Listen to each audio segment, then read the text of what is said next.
गुरुर्ब्रह्मा गुरुर्विष्णू गुरुर्देवो महेश्वरः गुरुर्साक्षात् परब्रह्म तस्मै श्री गुरुदेव नमः। वसुदेव सुतं देवं कंसचानूरमर्दनं देवकी परमानन्दं कृष्णं वन्दे जगद्गुरुं। कृष्णाय वासुदेवाय हरे परमात्मने प्रणतक्लेशनाशाय गोविन्दाय नमो नमः। चरितं रघुनाथस्य शतकोटिप्रविस्तरम् एकैकाक्षरं पुंसां महापातकनाशनम्।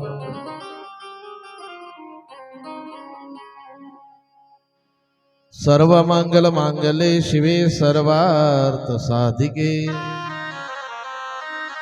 शरण्ये त्र्यंबके गौरी नारायणी नमस्तुते। नारायणी नमस्तुते।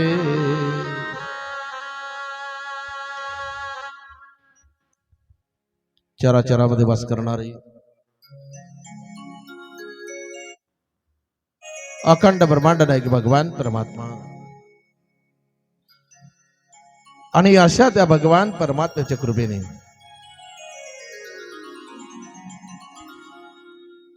आणि साधू संतांच्या आशीर्वादाने आणि आपल्या सर्व भाविक भक्तांच्या प्रयत्नाने सहकार्याने आपल्या स्वतःच्या भाग्याने सुरुवात केलेला हा अखंड हरिनाम सप्ताह आणि भगवान परमात्म्याची वाङ्मय मूर्ती श्रीमद भागवत कथा आपण या ठिकाणी श्रवण करीत आहात।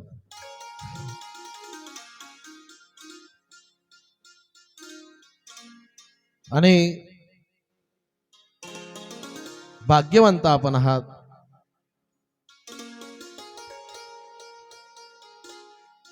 कथेची गोडी कीर्तनाची गोडी तर आहेच आहे, पण त्यामध्ये संत सेवा वारकरी जीवन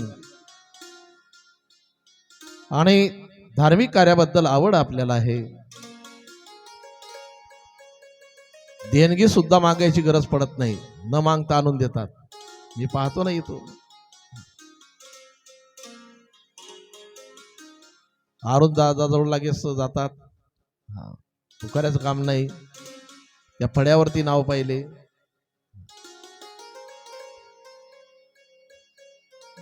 या ठिकाणी आपण सर्व भाविक भक्त जे आहेत अनंत जन्माचं पुण्य आपलं, भाग्यवंत आपण आहात। आणि आपण श्रीमद भागवत कथेमध्ये सूर्यवंशाचं वर्णन पाहत असताना प्रभू रामचंद्रांचं चरित्र आपण या ठिकाणी पाहत आहोत।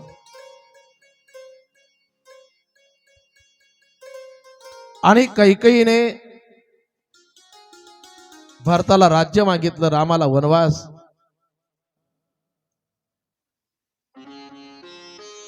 त्यावेळेला मूर्छित होऊन पडले दशरथ राजे।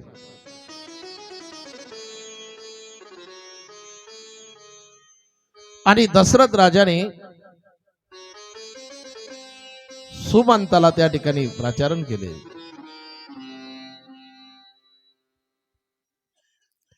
आणि रामचंद्रांना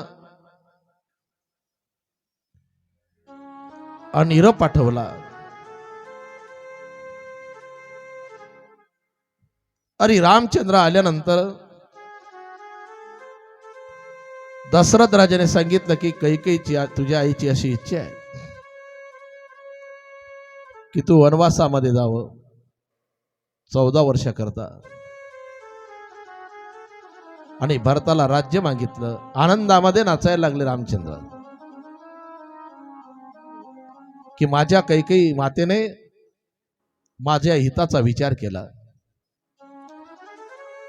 जर मी या ठिकाणी राज्याचा स्वीकार केला असता, या सिंहासनावरती मी बसलो असतो, तर मला त्या ठिकाणी तप करायची संधी मिळाली नसती. पण माझ्या कैकेयी मातेने मला तप करायची संधी दिली. कारण तप करायचं असेल तर कुठं जावं लागते? वनामध्ये. आणि मला रावण इतर दैत्य मारायची संधी दिली. आणि माझ्या कैकेयी मातेने माझ्या हिताचा विचार केला. रामायणामध्ये सावत्र आईवरती सुद्धा विश्वास होता. म्हणून आजही रामकथेची गरज आहेच.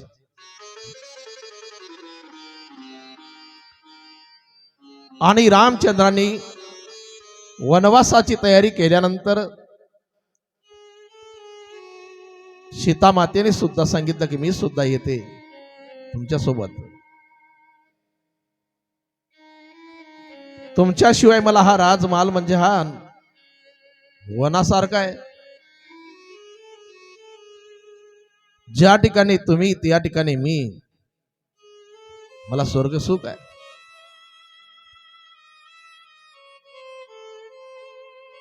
या ठिकाणी हे चरित्र सांगतं की पती कोणत्याही संकटात का असेना, कोणत्याही परिस्थितीमध्ये पत्नीने त्याची साथ सोडू नये.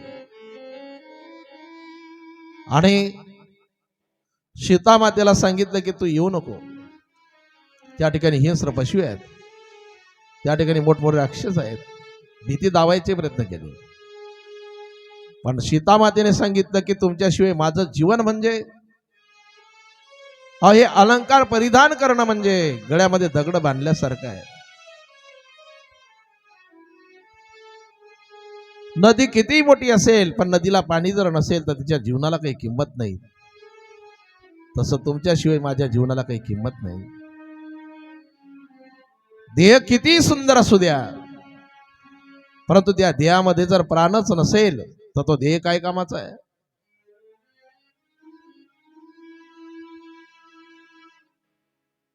जी बिन देह नदी बिन बार, काय उपयोग आहे त्याचा? हट्ट धरला सीता मातेने, रामचंद्रांनी परवानगी दिली. लक्ष्मणाला कळल्यानंतर लक्ष्मणाने सुद्धा हट्ट धरला. आणि लक्ष्मणाने रामचंद्रांना विनंती केली की मला सुद्धा यायचं आहे. रामचंद्रांनी सांगितलं लक्ष्मणा, सुमित्रा मातेची परवानगी घेऊन ये. सुमित्रा मातेची परवानगी घ्यायला लक्ष्मण गेल्यानंतर सुमित्रा मातेने सांगितलं की लक्ष्मणा, अरे तू पोटामध्ये असताना मी हेच मागितलं होतं की मोठ्यांची सेवा. आणि रामचंद्रांसोबत तू वनवासामध्ये नाही, अरे देवाच्या सोबत हा जीवात्मा वनवासामध्ये कसा राहील?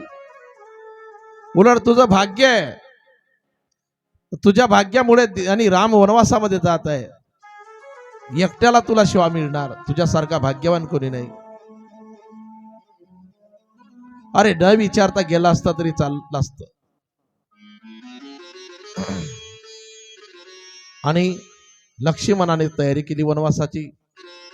उर्मिलाने सुद्धा सांगितलं मला यायचंय.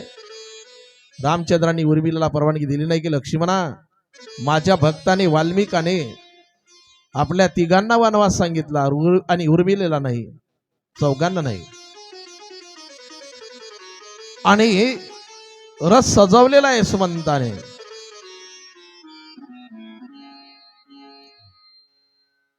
आणि तेव्हा कौसल्य मातेला बातमी कळाली. तेव्हा कौसल्य मातेने रामचंद्रांना आवाज दिला. भावार्थ रामायणामध्ये सुंदर ओव्याही आहेत.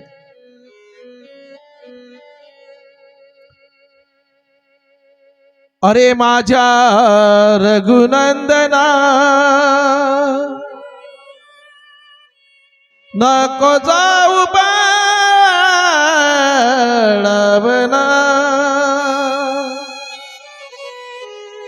अरे रामा वनवासात जाऊ नको. अरे हे अयोध्या नगरी म्हणजे एक डोहा आहे, याच्यातलं पाणी म्हणजे तू आहे आणि आम्ही म्हणजे मासे आहेत. आणि पाणी आटल्यानंतर मासे जगू शकत नाही.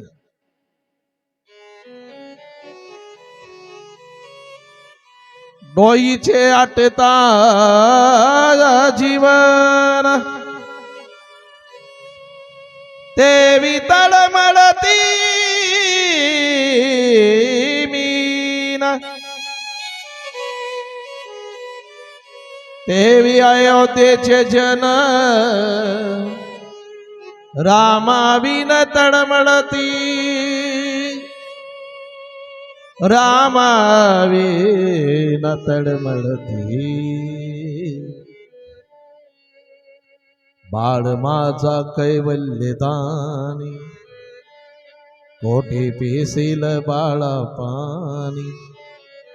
कसा कोपला कैवल्यदानी परतोनी ये रे श्रीराम.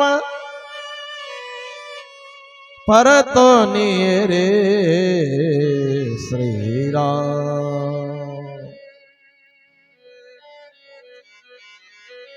आणि रामचंद्रांना सुद्धा घेऊन आलं. रामचंद्र धावत आले कौसल्य मातेच्या भेटीमध्ये.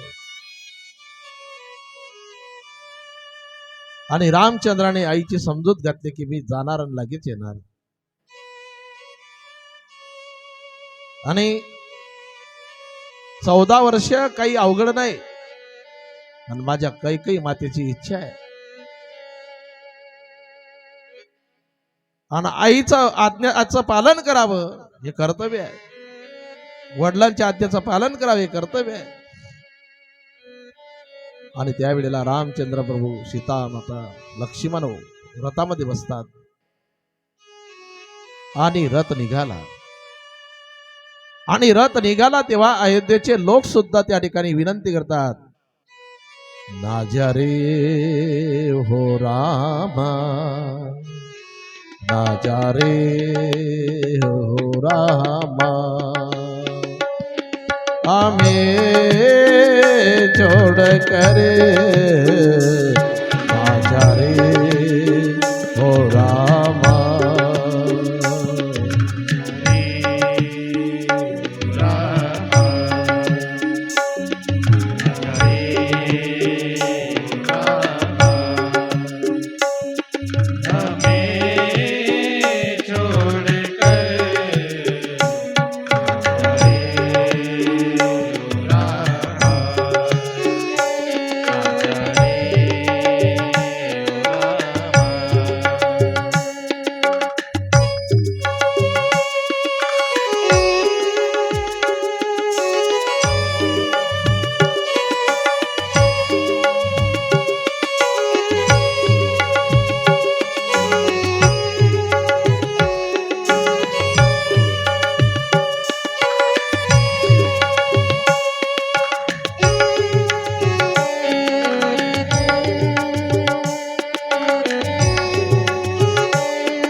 रो रही है, रो रही कौसल्या मैया,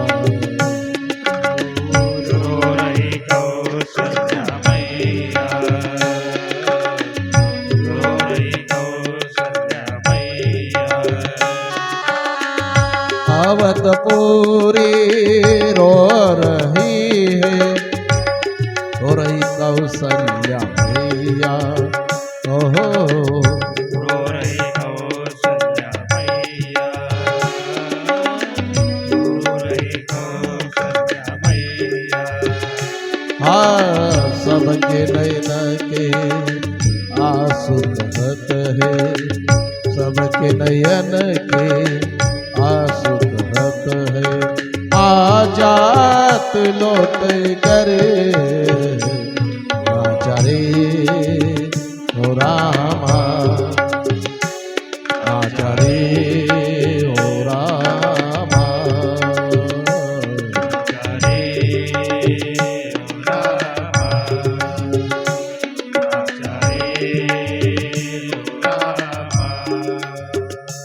हमें छोड़ करे राजा रे ओ रामा राजा रे ओ रामा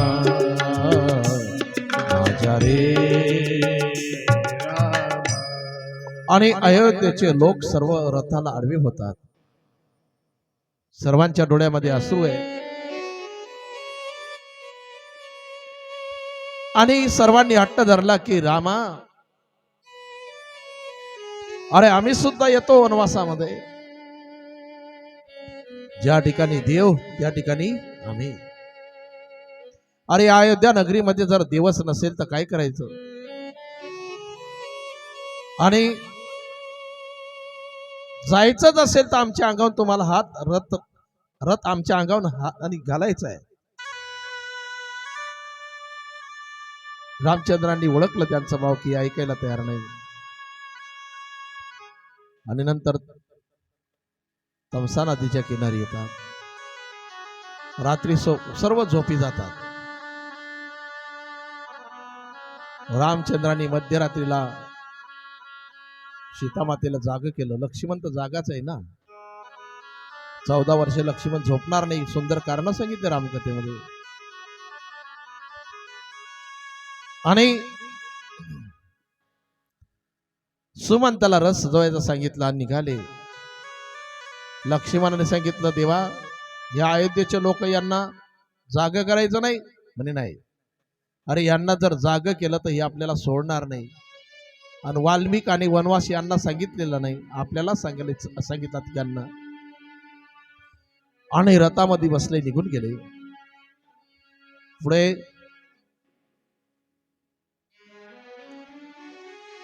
आणि गंगा पार करायची. आता नावेची गरज पडणार. शेवट प्रसंग ही खूप सुंदर प्रसंग आहे.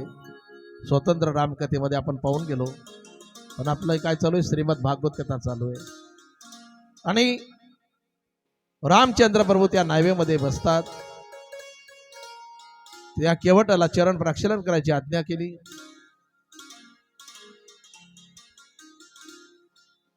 आणि गंगा पार केल्यानंतर सीता मातेने अंगठी दिली होती रामचंद्राकडे त्या केवटाला देण्यासाठी. त्याने घेतली नाही. ज्या वेळेला तुम्ही माझ्या गंगेच्या किनारी आले तर मी तुम्हाला गंगा पार करून दिली. तुमच्या भाऊ सागराच्या जवळ मी येणार घाटावर तेव्हा मला भाऊ सागर पार करून द्या. आणि इथेही मोठा संवाद आहे. नंतर पुढे 3 ऋषींना 3 प्रश्न विचारले. वाल्मिक यांना विचारलं मला राहण्याचं ठिकाण सांगा. भरद्वाज मुनीला विचारलं की तुम्ही मला जाण्याचा मार्ग सांगा.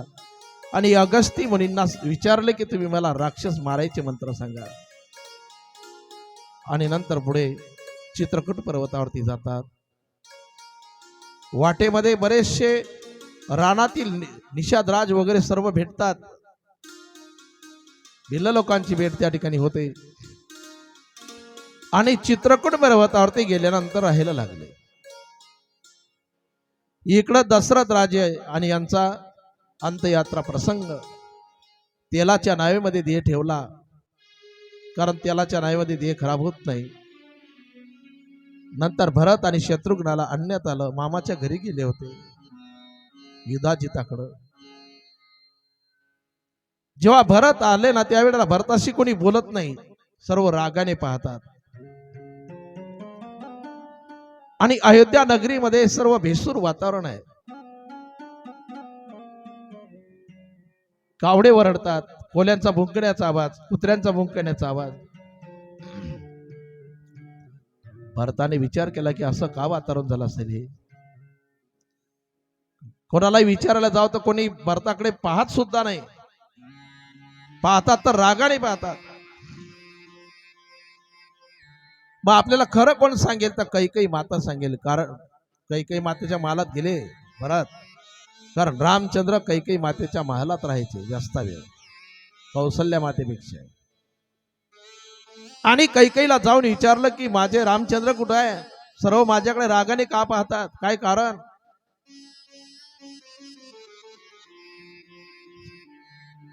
सीता माता कुठं आहे, लक्ष्मण कुठं आहे. त्यावेळेला कैकेयीने सांगितलं भरत तेरे जाने के बाद यह सब बात बिगड़ गई थी बेटे, लेकिन मैंने संभाल ली. कौन सी बात मैया. तेरे पिताजी राम को राजगद्दी पे बिठाने वाले थे, राज तिलक करने वाले थे, और मैंने तेरे लिए राजगद्दी मांगी और राम को 14 बरस के लिए वनवास भेज दिया. त्यावेळेला तळपायाच्या मस्तकात गेली भरताच्या. आणि भरताने कैकेयीला सांगितलं की कैकेयी तू आई म्हणण्याच्या लायकीचे नाही. आजपासून मी तुला आई म्हणणार नाही. मग मात्र पश्चाताप झाला कैकेयीला. आणि नंतर तेव्हापासून भरताने त्या ठिकाणी आई म्हणून हाक मारली नाही. कौसल्या समित्रा सती जायला निघाले, जाऊ दिलं नाही भरताने की तुला मला रामचंद्राची भेट करून देणार. काही दिवसानंतरच कौसल्या मातेने भरताला सांगितले भरता तू आम्हाला रामचंद्राची भेट करून देणार होतास ना. सर्वांना तयारी करायचं सांगितलं. त्यामध्ये अयोध्येचे लोक सुद्धा निघाले रामाच्या भेटीसाठी. आधी रामचंद्राने कुणाला सोबत नेलं नाही आणि भरताने कुणाला मना केलं नाही. सुंदर भाव या ठिकाणी. देव आपल्याला सोबत घेईल की नाही शंका आहे. संत सोबत घेतल्याशिवाय राहत नाही. भरत हे संत आहे.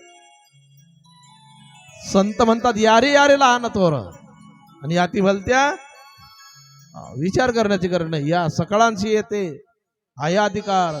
कलियुगी उद्धार हरीच्या नामे सर्वांना अधिकार आहे. आणि चित्रकूट पर्वतावरती गेल्यानंतर त्या ठिकाणी भरत समोरून जात नाही, मागच्या बाजूने. कारण समोर जाण्याची लाज वाटली भरताला की मी रामाचा अपराध केला ना. समोर जाण्याचा अधिकार मला नाही. रांगत गेला गुडघ्याने. त्यावेळेला सैन्य पाहिलं होतं लक्ष्मणाने. तेव्हा रामचंद्राला म्हणाले होते की वनवासामध्ये पाठवलं तरी त्याच्या आईची आणि त्याची इच्छा पूर्ण झाली नाही, सैन्य घेऊन मारायला आला. रामचंद्र म्हणतात भरत लक्ष्मणा अजून तू माझ्या भरताला ओळखलं नाही. फार मोठा संवाद आहे इथं पण. आणि जेव्हा भरत चित्रकूट पर्वतावरती गेल्यानंतर रामचंद्राने पाहिलं तर रामचंद्राने धनुष्य फेकून दिला. धावत गेले भरतापर्यंत आणि भरताला मिठीमध्ये घेतलं. भरताने प्रश्न केला देवा की आपली ताटातूट झाली, याला काय कारण. रामचंद्राने सांगितलं भरता अरे याच्यामध्ये तुझाही दोष नाही, कैकेयी मातेचा दोष नाही, माझाही नाही.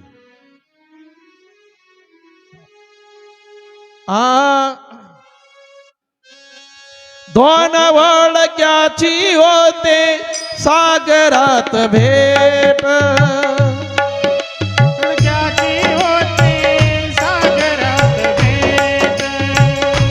एक लाटईत तोडी पुन्हा नाही गाठ.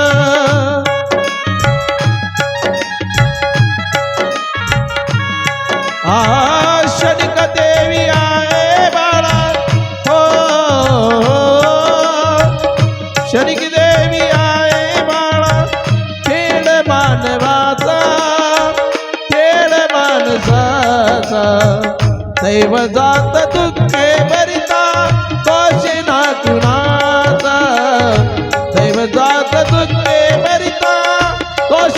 कुणाचा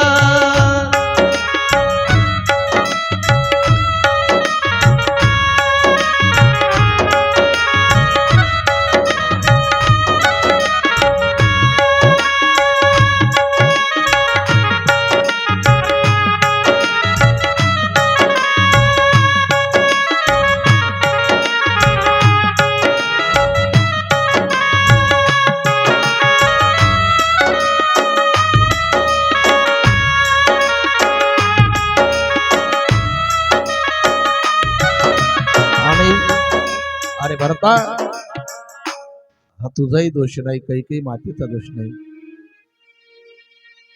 आणि भारताने सांगितलं की अयोध्या नगरीचं सिंहासन तुमची वाट पाहत आहे. रामचंद्राने सांगितलं भरता 14 वर्षे आता ते सिंहासन तुलाच सांभाळायचं आहे. आणि भरताने रामचंद्रांचा तो खळाऊ घेतला, पादुका घेतल्या सिंहासनावर ठेवण्यासाठी डोक्यावरती. हा राम भक्त ले चला रे राम की निशानी, भक्त ले चला रे राम की निशानी. राम भक्त ले चला रे राम की निशानी. राम भक्त ले चला रे राम की निशानी. सर पकड़ाओ आंखों में पानी, आंखों में पानी. राम भक्त ले चला रे राम की निशानी. राम भक्त ले चला रे राम की निशानी. राम भक्त ले चला रे राम की निशानी. राम भक्त ले चला रे राम की निशानी.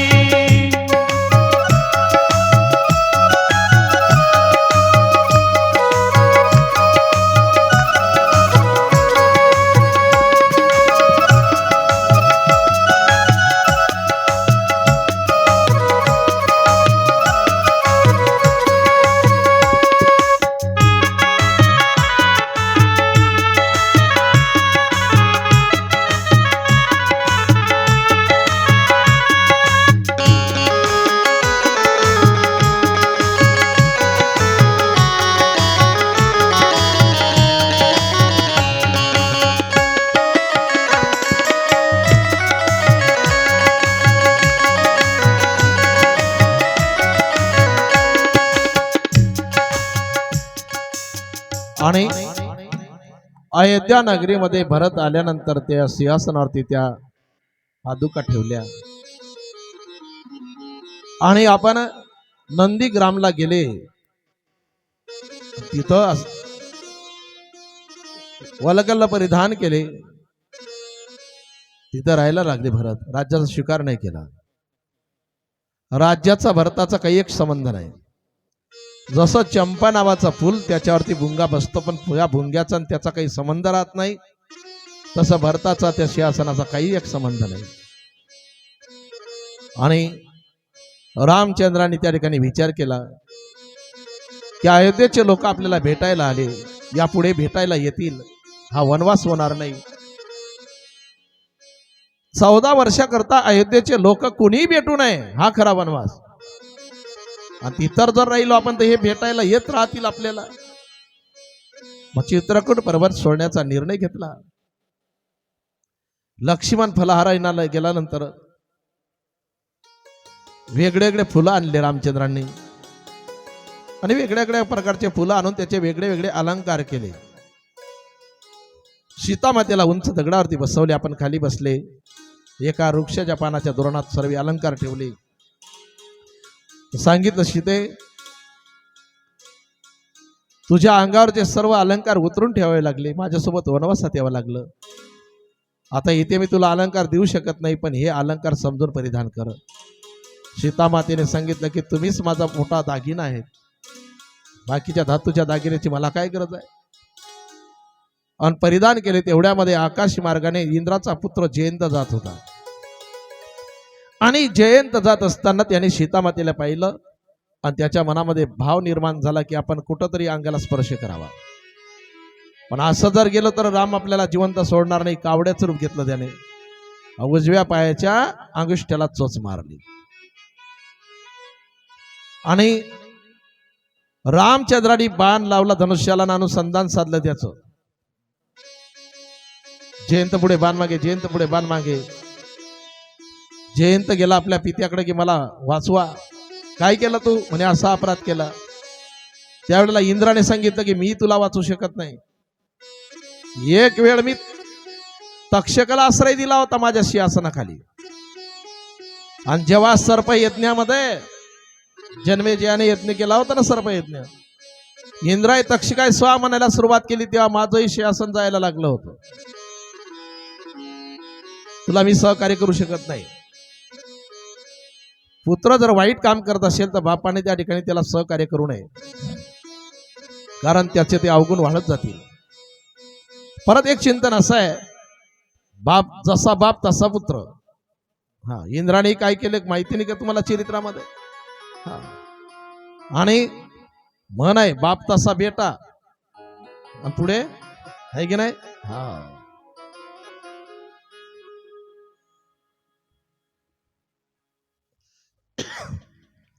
सहकार्य केलं नाही. आणि अशाला शरण जाऊन उपयोग नाही की जो आपलं रक्षण करू शकत नाही. शरण जायचं असेल तर मग जो रक्षण करेल त्याच्याकडे जाऊ. संत की जावा देव.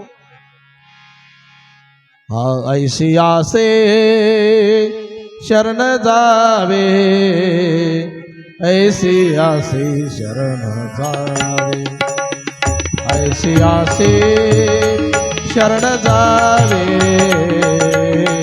ऐसी आसे शरण जावे, ऐसी आसे शरण जावे,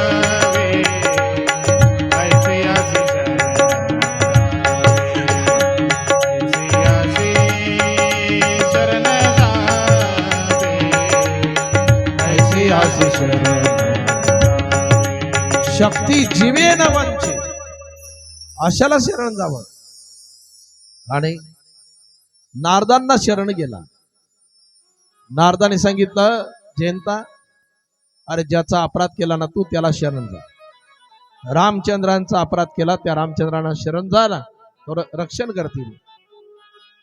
रामचंद्रांना शरण गेल्यानंतर रामचंद्राने सांगितलं जयंता, माझ्या भातातून निघालेला माझा बाण परत घेता येत नाही, तो कुठंतरी तुला लागल्याशिवाय राहणार नाही, पण तुझा मी प्राण घेणार नाही.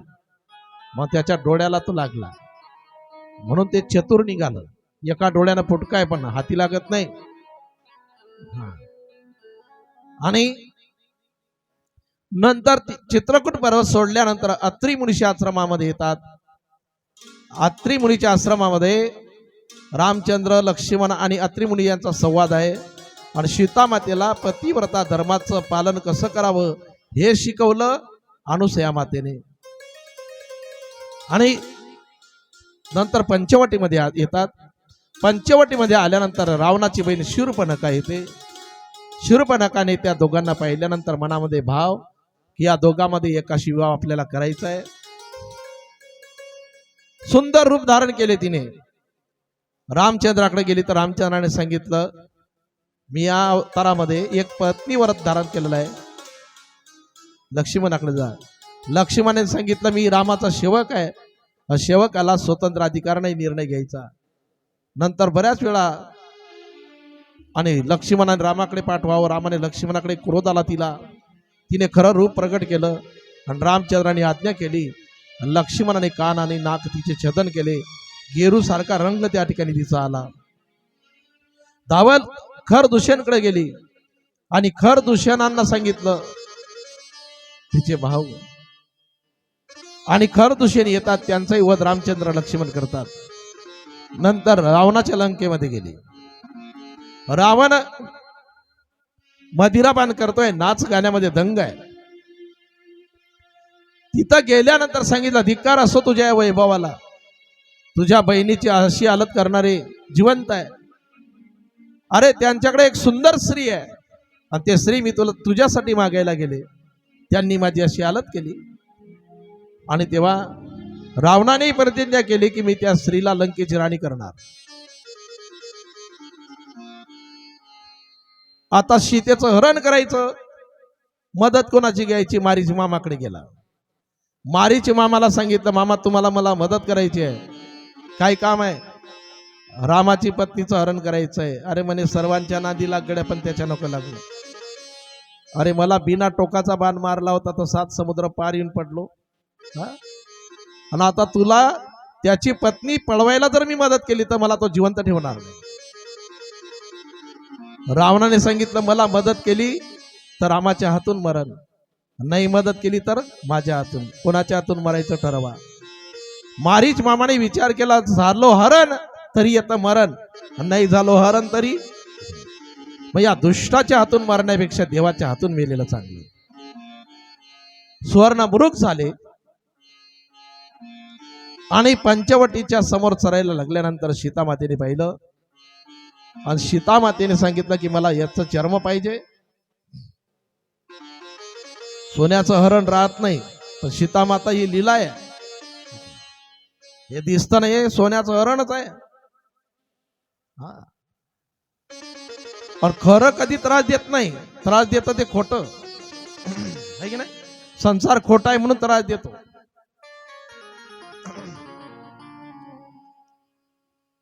एका ताईने पतीकडे हट्ट धरला.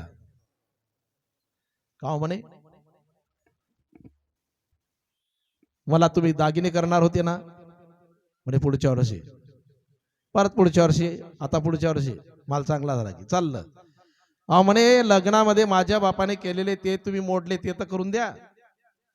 मग त्याला असं वाटलं हे असं मिटणार नाही, हे चालूच राहील. मग ते गेलं जळगाव सारख्या ठिकाणी आणि त्याने ते नकली दागिने आणले. का ते बेंटेक्सचे मोठा डब्बा भर आणले. आता त्या ताईने परिधान केले, पूर्ण गावात फिरले, कोणच तिच्या दागिनेला विचारलं नाही. तिकडं घराकडे यायला लागले तेव्हा एक कुत्र बसलं होतं रस्त्यात. जाऊन त्याच्या शेपीवर पाय दिला. ते भुकलं. म्हणे मेल्या, काय विचार तू? 5,000चे आहे ना दागिने. म्हणजे हिच्या दागिन्याला कोणी कुत्र्याने बी विचारलं नाही बा असं होऊ नये म्हणून, तरी तिच्या मनाची काही समाधानी झाली नाही. पती गावाला गेलेले असताना संध्याकाळच्या टायमाला बरोबर तिने गोठ्याला आग लावून टाकली तिच्या. आता गोठ्याला आग लावल्यानंतर सर्व लोक ते आले आग विझवायला. मग आग विझवायला लागल्यानंतर मग ते लोक आग विझवतात. आणि विझवताना म्हणजे पाणी फेकताना एकाचं लक्ष गेलं तिच्या अलंकाराकडे द्या. आणि ते अग्नीमध्ये जास्तच चमकायला लागले. तेव्हा ते पाणी फेकायला लागलं. फेकता फेकता म्हणतं की आजी दागिने किती रुपयाचे आणले? त्या टायमाला ते म्हणते, म्हणे मेल्या, आधी विचारलं असतं तर गोठ्याला कशाला आग लावली असती? आता का त्यानं सांगलं का तुला? आहे की नाही. नंतर शेतात गेली. शेतामध्ये गेली. दुसऱ्या दिवशी चोर आले. चोर आल्यानंतर त्या चोरांनी तिला सांगितले की तुझ्या अंगावरचे दागिने काढून दे, आम्ही तुला मारत नाही. तिला वाटलं आता खरे दागिने चोर कसे काढता पाहायला काही हरकत नाही. म्हणे भाऊ असे कसे काय काढून देईन? 5 लाखाचे आहे. आता 5 लाखाचे म्हटल्यानंतर ते सोडतील का? त्यांनी मारलं नाही पण दागिने काढून घेतले. काढून घेतले निघाले, बांधापर्यंत गेले. मग हिनं मुख बसाना. हे तिथून त्यांना म्हणते, ए भाऊ नेता तर न्या, नकलीस्ताय. ते आले ना रागा रागा. आधी म्हणायची 5 लाखाचे आणि आता म्हणते नकली. आणि मग मारायला सुरुवात केली. मग मारायला सुरुवात केली, धबाधब मारायला सुरुवात केल्यावर म्हणते मारा, याच्यापेक्षा तर माझा पती मला जास्त मारतो. म्हणजे त्या आता तिला मार खावा लागला. आहे की नाही. बरं दागिने खरे का खोटे तिचे? दागिने खोटे, पण मार मात्र खरा खावा लागला. आहे की नाही. तसा संसार खोटा आहे पण याच्यातला मार मात्र खरा आहे. हे सोन्याचं हरण जे आहे हे सत्य नाही, पण याच्यातलं दुःख मात्र खरं आहे. सीतामातेला हे सांगायचं आहे. आणि रामचंद्र त्या ठिकाणी सांगतात, लक्ष्मणा सीतेकडे लक्ष दे. रामचंद्र गेले त्याला मारण्यासाठी मारीच मामाला. लांब अंतरावरती गेल्यानंतर रामचंद्राने त्याला बाण मारला. त्याने रामाच्या आवाजामध्ये लक्ष्मणाला आवाज दिला. सीतामातेने सांगितलं, लक्ष्मणा, देव काहीतरी संकटात आहे. म्हणे माते, जो सर्व जगाचं संकट दूर करतो तो संकटात येऊ शकत नाही. आणि सीतामातेने त्या ठिकाणी हट्ट धरला. सीतामाता लक्ष्मणाचा संवाद आहे, 2 शब्दात वाईटही बोलल्या. लक्ष्मणाने भात्यातून बाण काढला आणि पंचवटीमध्ये बरं का त्या कुटियाच्या बाहेर आणि रेष वाढली. सांगितलं, या रेषेच्या बाहेर जाऊ नका, आम्ही येईपर्यंत. लक्ष्मण तिकडे गेल्यानंतर रामचंद्र लक्ष्मणाची तिकडे भेट झाली आणि इकडं एका वृक्षाच्या आडे रावण उभा होता. साधूच्या रूपात आला आणि साधूच्या रूपामध्ये आल्यानंतर भिक्षाम देई म्हटलं. सीतामाते आल्या. सीतामातेने वृक्षाच्या पानाच्या दोरामध्ये फल आणली. तो घ्यायला आतमध्ये जायला लागला. त्या रेषेच्या अग्नीच्या ज्वाला निघाल्या आणि रावण हा काम आहे, रावण हा क्रोध आहे, लोभ आहे आणि वैराग्याच्या रेषेत तो कधी येत नाही. लक्ष्मण वैराग्य आहे. नंतर त्याने सांगितलं, तुम्ही बाहेर या. सीतामाता बाहेर यायला तयार नाही. मग त्याने सांगितलं की तुमचं सत्वहरण होईल, तुम्ही बाहेर येऊन द्या, भिक्षा द्या. सीतामाता बाहेर आल्या. त्याने उचलून पुष्पक विमानामध्ये टाकलं. इथंही एक शंका आहे. जो धनुष्य रावणाकडून उचलला गेला नाही तो धनुष्य सीतामातेने बालपणामध्ये एका हाताने उचलला होता. मग शक्ती कुणाची जास्त आहे? हा, सीतामातेच्या मनात आलं असतं, एका बुक्कीत पातळात घातलं असतं त्याला. पण ती खरी सीता नाही, ती सीतेची छाया आहे. रामचंद्रांनी वनवासामध्ये तयारी केली तेव्हा सीतेला अग्नीच्या स्वाधीन केली की सीतेला 14 वर्ष सांभाळायचंय तुम्हाला. आणि पुढे अग्नी परीक्षा नाही घेतली सीतामातेची, अग्नीच्या स्वाधीन केलेली सीता परत घेतली होती. आणि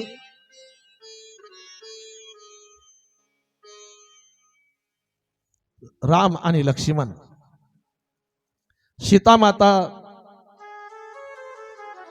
आणि एकटे त्या ठिकाणी आहे. दोघं पळत निघाले. पाहतात तर त्या ठिकाणी सीतामाता नाही. सीतेच्या शोधामध्ये निघाले. रामचंद्र धाय मोकलून रडत आहे. सीते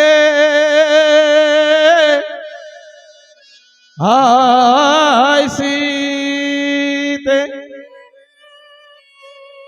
सीते हाय सीते. आणि रामचंद्र प्रभू लक्ष्मण सीतामातेच्या शोधामध्ये निघाले. पुढे प्रसंग असा आहे, जटायूने सीतामातेचं रक्षण करण्याचे प्रयत्न केले तर खोटं बोलून त्या जटायूचा घात केला. रावणाने पंखछेदन केले. एखादं वाढलेलं वृक्षाचं पान आकाशातून खाली यावं तसा तो यायला लागला. काटेसी पंख पराग गधरले, काटेसी पंख पराग गधरले.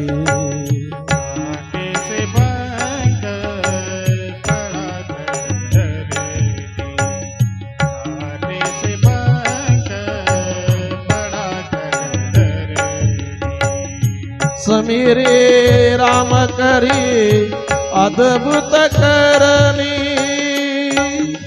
राम ते अद्भुत करणी, अद्भुत करणी, अद्भुत करणी. मंगल भवन अमंगल हारी, करहु सुदशरथ अजिर बिहारी. मंगल भवन प्रभु सुदशरथ अजिर बिहारी. आणि काटेशी पंख पराखग धरणे, रक्ताच्या थारोड्यामध्ये पडलेला जटायू. जटायूला मांडीवर घेतलं रामचंद्रांनी. जटायूने सर्व प्रसंग सांगितला की त्या दुष्टाने माझा असा घात केला, मी सीताचं रक्षण करायला गेलो. रामकथेमध्ये विचार करा, पक्षी सुद्धा स्त्रीचं रक्षण करता करता आपला प्राण, आणि आता माणसं स्त्रियांचं रक्षण करू शकत नाही. म्हणजे रामायणामध्ये पक्ष्यांमध्ये सुद्धा माणुसकी होती, पशु पक्ष्यामध्ये माणुसकी होती तेव्हा. आता माणसामध्ये सुद्धा माणुसकी राहिली नाही. और राक्षसांमध्ये सुद्धा माणुसकी होती. आणि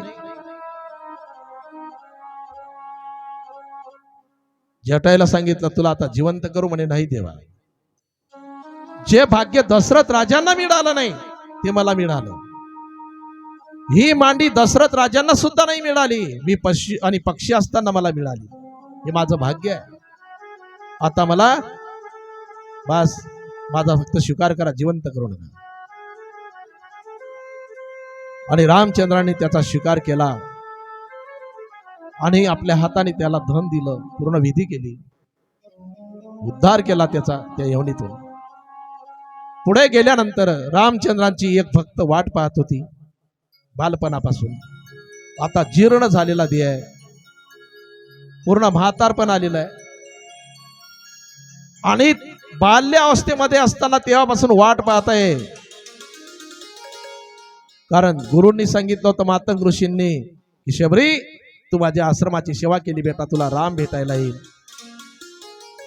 गुरुजी, राम मला भेटायला आल्यानंतर मी त्याला ओळखणार कसं? त्याला मी पाहिलेलं नाही, मला त्याने पाहिलं नाही. तेव्हा मातंग ऋषीने सांगितलं होतं, शबरी तुझ्या झोपडीमध्ये दोही पुरुष येईल ना बेटा, तो रामच येणार. रामाशिवाय तुझ्या झोपडीत दुसरा पुरुष कोणी येणार नाही. आणि तेव्हा शबरीच्या झोपडीमध्ये रामचंद्र जातात. पण शबरी रामचंद्र आल्यानंतर मी काय करणार असे स्वप्न रोज पाहायची. बोरं जमा करायची, बोरं आणि आंबट बोरं लागलं ना की फेकून द्यायची, गोळ ठेवायची, चाकून पाहायची. आणि रामचंद्र नाही आले की ते गोळ बोरही फेकून द्यायची.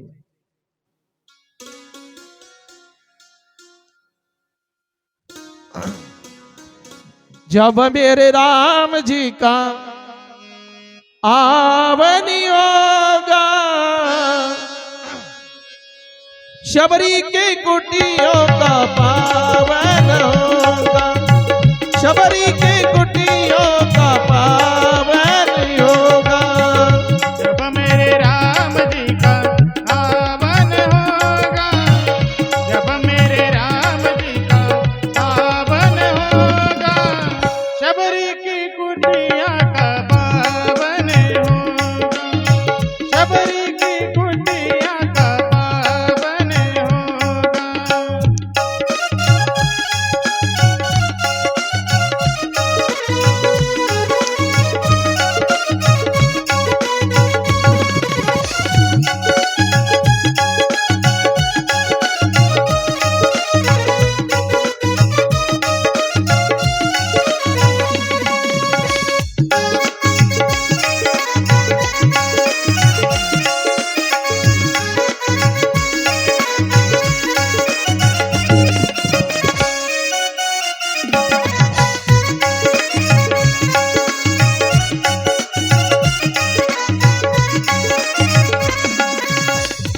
राम आएंगे तो मैं आसन पे बिठाऊंगी, मीठे मीठे पैर अपने हाथों से खिलाऊंगी.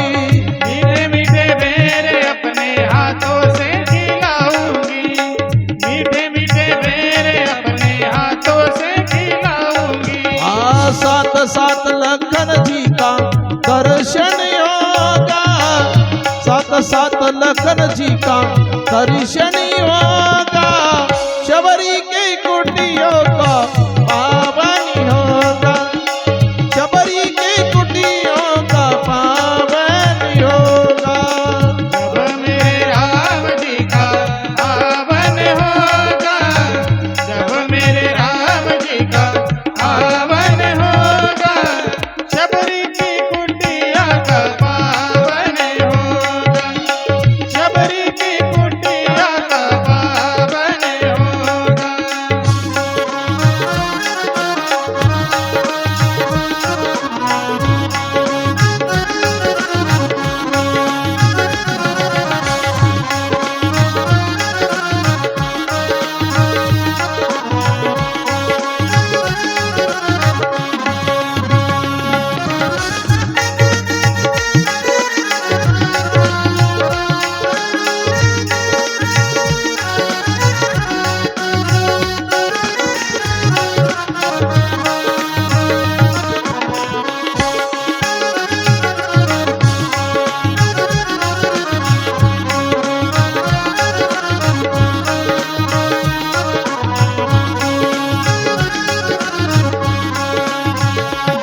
आणि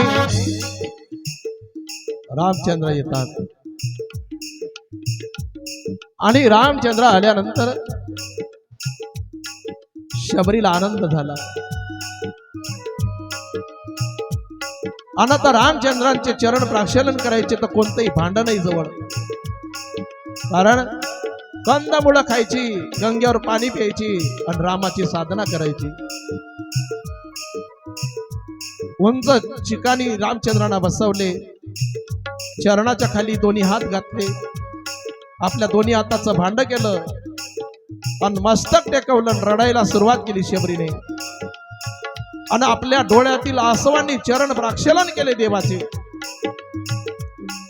कोण कोणत्या कुळामध्ये जन्माला आला हे महत्वाचं नाही, पण तो भगवान परमात्म्याची भक्ती किती केली त्याने ते महत्वाचं आहे.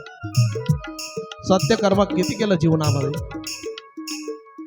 समाजासाठी देह किती झिंजवला त्याने हे महत्वाचं आहे. आणि दोन प्रकारचे बोर होते ना शबरीकडे, पण गोड बोर ठेवले. रामचंद्रांना ते बोर खायला दिले, लक्ष्मणालाही दिले.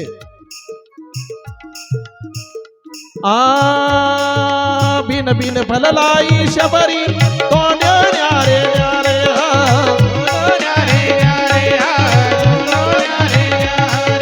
बिन बिन फललाई शबरी दोन न्यारे न्यारे दोन न्यारे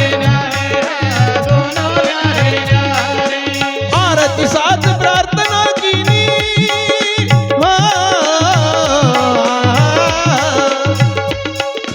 आरती साथ प्रार्थना कीनी, सिन मंदिर सिन द्वारे शबरी समन मनावी जी मेरे घर राम आएंगे, शबरी समन मनावी जी मेरे घर राम आएंगे, शबरी सुमन मनाएगी मेरे घर राम आएंगे, शबरी सुमन मनाएगी मेरे घर राम आएंगे. ताली वाजवा.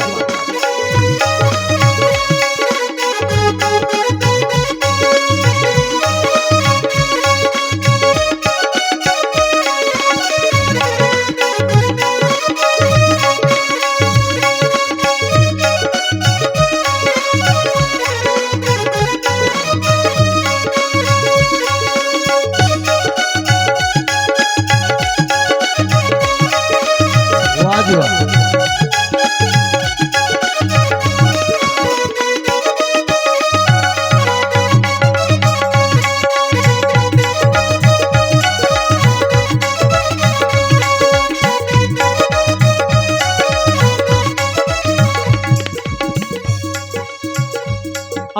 अनुज सहित प्रभु दर्शन दीना, परिचरण लपटाई शबरी, परिचरण लपटाई शबरी, परिचरण लपटाई. अनुज सहित प्रभु दर्शन दीना, परिचरण लपटाई शबरी, परिचरण लपटाई शबरी, परिचरण लपटाई. तुलसीदास आदम उतारना,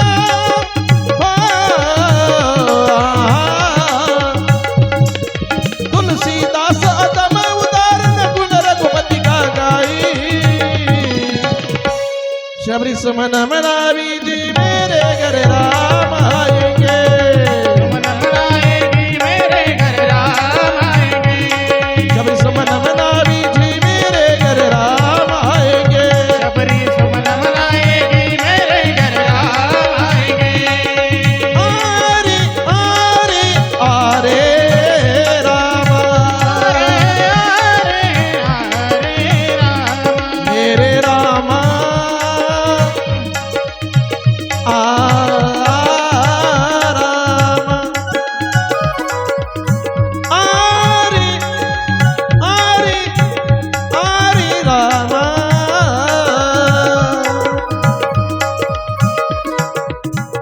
श्यावर रामचंद्र भगवान की. आणि शबरीने ते बोरं दिले, रामचंद्रांनी खायला सुरुवात केली. लक्ष्मणाने ते बोरं खाल्ले नाही, फेकून दिला द्रोण. पण आपण म्हणतो किडस केली म्हणून. पण इंद्रजिताला वरदान आहे रावणाच्या पुत्राला, की जो 14 वर्षे निराहार राहील, पाणी सुद्धा पिणार नाही ना, त्याच्याच हातून तुझा वध होईल. आणि लक्ष्मणाने विचार केला की आपल्याला इंद्रजित मारायचं आहे, आणि आता जर शबरी मातेच्या हातचं एक बोर घाललं तर इंद्रजित मरणार नाही. आणि इंद्रजिताला मारणं हे आपलं लक्ष्य आहे. त्या लक्ष्याच्या ठिकाणी मन होतं, म्हणून नाव लक्ष्मण ठेवलं होतं वशिष्ठ ऋषींनी. आणि रामचंद्र म्हणतात, लक्ष्मणा, मनामध्ये आज जरी माझ्या भक्ताच्या बोराची तुला गरज नाही, पण एक दिवस हेच बोर तुला जीवदान देतील, ते म्हणजे संजीवनी पुढे. आणि नंतर नवविधा भक्तीचं महत्व समजावून सांगितलं शबरी मातेला. नारद भक्ती सूत्रामध्ये सुद्धा नवविधा भक्ती आहे, पण रामचंद्रांनी शबरी मातेला नवविधा भक्तीचं महत्व जे समजून सांगितलं ना, त्याच्यामध्ये पहिल्या नंबरची भक्ती सांगितली संत संग करणे, आणि दुसरी कथा श्रवण करणे. नवविधा भगती कहू तोई पाई, सावधान सुन धर्मन माई. प्रथम भगती संतन कर संगा, दुसरी रती मम कथा प्रसंगा. आणि रामचंद्रांनी ह्या नवविधा भक्त्या सांगितले की पहिल्या नंबरची भक्ती म्हणजे संत संग, प्रथम भगती संतन कर संगा. आणि दुसरी भक्ती 2 नंबरची भक्ती म्हणजे माझी कथा श्रवण करणे. नारद भक्ती सूत्रामध्ये भक्त्या सांगितल्या श्रवण, कीर्तन, स्मरण, पाच, सेवा, पूजा, वंदन, दास्य, सख्य, आत्मनिवेदन या नवविधा भक्त्या सांगितल्या. पण इथं रामचंद्रांनी सांगितलं शबरीला या नवविधा भक्त्या. आणि नंतर पुढे शबरी मातेने सांगितलं की सीता मातेचा शोध लागेल, ऋषिमग पर्वतावरती जा, त्या ठिकाणी हनुमंतराय वगैरे भेटतील. आणि हनुमंतराय, सुग्रीव, नल, नील वगैरे जांबवंत सर्व भेटले. आता त्या ठिकाणी सुग्रीव लपून बसला होता. काय कारण? इथे सुंदर कारण आहे रामकथेमध्ये. वालीच्या भीतीपोटी आणि सुग्रीवाची पत्नी वालीनं तिचं हरण केलं होतं. रामचंद्राने त्याला मारायला मदत केली. ज्या वेळेला दोघांचं युद्ध सुरुवात झालं, रामचंद्राने वृक्षाच्या आडून बाण मारला होता वालीला. तेव्हा वालीने प्रश्न केला होता की देवा, तुम्ही धर्माचं रक्षण करण्यासाठी अवतार घेतलात ना, मग तुम्ही अधर्म का केला? अरे मी अधर्म नाही केला. हो देवा, तुम्ही अधर्मच केला.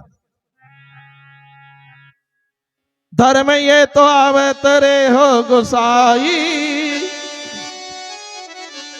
मारी व मोई व्याधीत न्यायी. धर्म ये तो अवतरे हो गोसाई, धर्म ये तो अवतरे हो गोसाई, धर्म ये तो अवतरे हो गोसाई. मारी व मोई व्याधीत न्यायी. धर्म ये तो अवतरे हो गोसाई, धर्म ये तो अवतरे हो गोसाई, धर्म ये तो अवतरे हो गोसाई.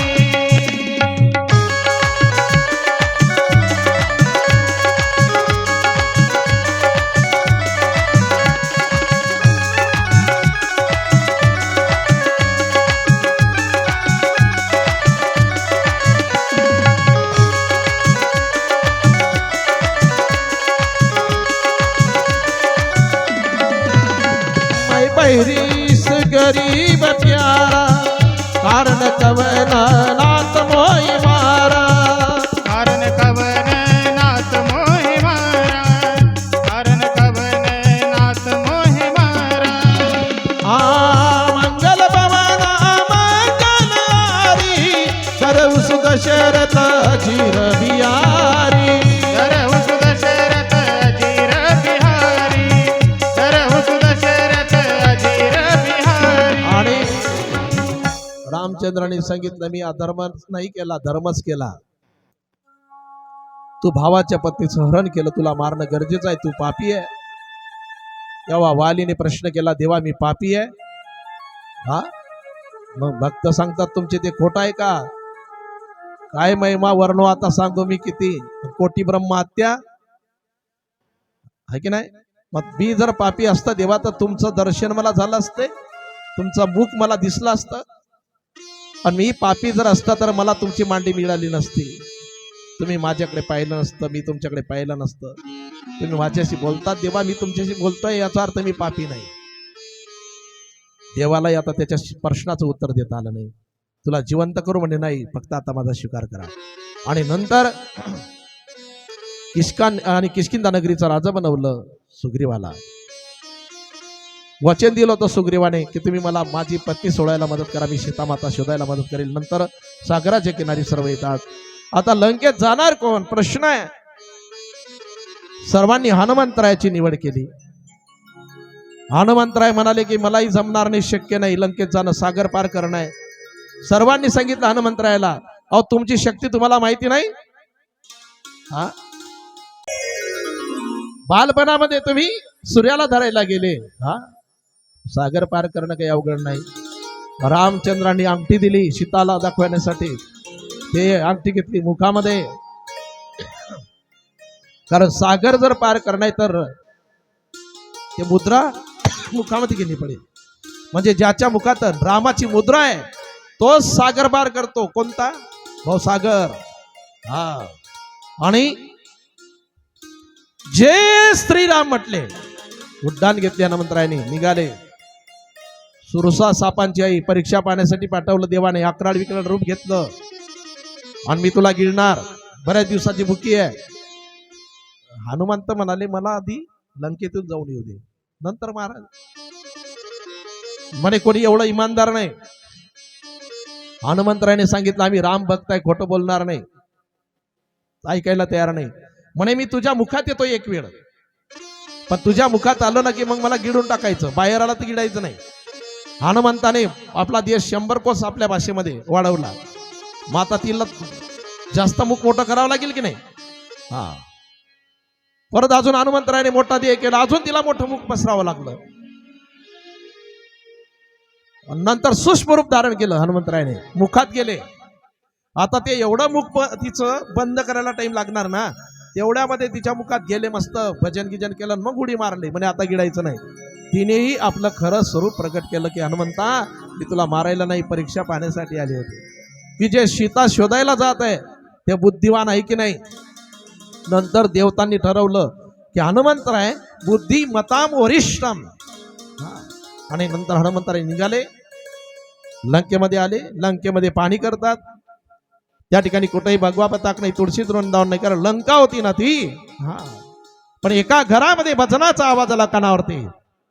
हा हा, श्रीराम जय राम जय जय राम, श्रीराम जय राम जय जय राम, श्रीराम जय राम जय जय राम, श्रीराम जय राम जय जय राम, श्रीराम जय राम जय जय राम, श्रीराम जय राम जय जय राम, श्रीराम जय राम जय जय राम, श्रीराम जय राम जय जय राम. हा, श्रीराम जय राम जय जय राम, श्रीराम जय राम जय जय राम, श्रीराम जय राम जय जय राम, श्रीराम जय राम जय जय राम. हा, श्रीराम जय राम जय जय राम, श्रीराम जय राम जय जय राम, श्रीराम जय राम जय जय राम, श्रीराम जय राम जय जय राम. हा, श्रीराम जय राम जय जय राम, श्रीराम जय राम जय जय राम, श्रीराम जय राम जय जय राम, श्रीराम जय राम जय जय राम. यावर रामचंद्र भगवान. भगवान की जय. आणि जाऊन पाहिलं हनुमंतरायाने, ते घर कोणाचं? विभीषणाचं घर. भजन करत होते. का हो तुम्ही कोणाचे भाऊ? रावणाचे. तरी भजन करतात म्हणे. हो, कारण मी ब्रह्मदेवाला तेच मागितलं होतं. आणि तुम्ही कोण? मी हनुमंतराय, राम भक्त हनुमान. विभीषणाने त्यांचं दर्शन घेतलं, सांगितलं मला तुम्ही रामाची भेट करून द्या. हनुमंतरायाने सांगितलं तुम्ही मला आधी सीतामाता सांगा. सीता ही भक्ती आहे, हनुमंत संत आहे, विभीषण या ठिकाणी जीवात्मा आहे. जीवात्माने संतांना जर भक्ती दिली ना तर संत रामाची भेट करून देतात. सांगितलं विभीषणाने की अशोक वाटिकेमध्ये ठेवलाय. अशोक, जर भक्ती कुठं असेल तर ते अशोक ठिकाणीच आहे. ज्याच्या जीवनात शोक आहे त्याच्या ठिकाणात भक्ती नाही, त्या ठिकाणी अशोकच लागेल त्याला. आणि हनुमंतराय त्या ठिकाणी जातात. ज्या वृक्षाखाली सीतामाता बसल्या त्या वृक्षावरती जाऊन बसतात. त्रिजटा, आणि त्या त्रिजटाला सीतामाता म्हणाली की त्रिजटे, असं वाटतं पेटून घ्यावं स्वतःला, मला विस्तव दे. असे समोर हात केले आणि त्रिजटा तिथून निघाली. हनुमंतरायाने अंगुष्टी टाकली तिच्या वंजळीमध्ये आणि पहिल्या हातामध्ये अंगठी, ती अंगठी आपलीच आहे, रामचंद्रांना दिलेली. या ठिकाणी कोणीतरी रामदूत आलेला आहे. इकडे तिकडे पाहिलं सीतामातेने, समोर उडी मारली हनुमंतरायाने. सीतामातेने ओळख विचारली, तू कोण आहेस? तेव्हा त्या हनुमंतरायाने सांगायला सुरुवात केली, श्री राम ने मोहि पटायो, मैं रामदूत बन आयो. श्री राम ने मोहे पठायो, मैं रामदूत बन आयो. श्री राम ने मोहि पटायो, मैं रामदूत बन आयो. श्री राम ने मोहे पठायो, मैं रामदूत बन आयो. और संग लायो प्रभु, और संग लायो प्रभु मोती का निशानी. राम कहानी सुनो रे भाई, राम कहानी, हो राम कहानी सुनो रे भाई, राम कहानी. राम कहानी सुनो रे भाई, राम कहानी. राम कहानी सुनो रे भाई, राम कहानी. कहत सुनत आवे हो, कहत सुनत आवे आत्मा में पानी. राम कहानी सुनो रे भाई, राम कहानी, हाँ राम कहानी सुनो रे भाई, राम कहानी. राम कहानी सुनो रे भाई, राम कहानी. हो, राम कहानी सुनो रे भाई, राम कहानी. हाँ, राम कहानी सुनो रे भाई, राम कहानी. राम कहानी सुनो रे राम कहानी. आणि सीता मातेला सांगितलं, माते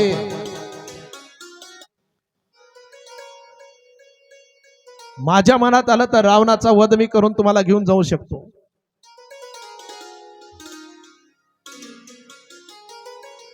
मी घेऊन जाऊ शकतो, पण तशी मला आज्ञा नाही. मी म्हणेल तर आणजा, बरं मी आवाज देईन तेव्हा, मी सांगेल तेव्हा आणजा. आणि सीता मातेला वाटलं दिसतं लहान, गोष्टी मोठ्या करतं. नंतर 11 रूप धारण केलं हनुमंतरायाने. अरे हनुमंताला हानो, सीता मातेला राम आणि हनुमंतराय म्हणतात की माते मला खूप भूक लागली. म्हणजे सर्व वाटिका आहे ना, ही फळांची वाटिका आहे, रावणाची सर्व फळं आहे, फक्त नुकसान करायचं नाही, खाली पडलेले फळं खायचे, वरचे नाही. पण हनुमंताने ऐकलं नाही. हा वाटिकेचा विध्वंस केला. नंतर लंकेला आग लावणे, विभीषणाला घेऊन रामचंद्रापर्यंत येतात. नंतर शत्रुबंध कार्यक्रम आहे, युद्धाला सुरुवात झाली. आणि त्या युद्धामध्ये राक्षसांचा वध केला रामचंद्रांनी, लक्ष्मणाने, सर्व वानर सेनांनी. आणि सीतामातेची सोडवण केली. हरी श्रीराम जय राम जय जय राम, श्रीराम जय राम जय जय राम. श्रीराम जय राम जय जय राम. श्रीराम जय राम जय राम. हा श्रीराम जय राम जय जय राम, श्रीराम जय राम जय जय राम. श्रीराम जय राम जय जय राम. श्रीराम जय राम जय जय राम. आणि राक्षसांचा वध केल्यानंतर सीतामातेची सोडवण केली. सीतामातेला घेऊन सर्व अयोध्या नगरीमध्ये येतात. रामराज्य आलं. नंतर पुढे परत सीतामातेच्या जीवनामध्ये वनवास. सीतामातेला आणि धरती मातेने सामावून घेतले. रामचंद्राने अवतार कार्य संपवलं. परीक्षित राजाला शुकदेव सांगतात की राजा, सूर्यवंशामध्ये देवाने घेतलेला हा अवतार प्रभू रामचंद्रांचा अवतार. आणि नंतर पुढे ज्या वंशामध्ये भगवान श्रीकृष्णांनी अवतार घेतला त्या वंशाचा विस्तार कसा झाला ते तुला सांगतो. ऐक. सांगायला सुरुवात केली. श्रीकृष्ण गोविंद हरे मुरारी हे नाथ नारायण वासुदेव.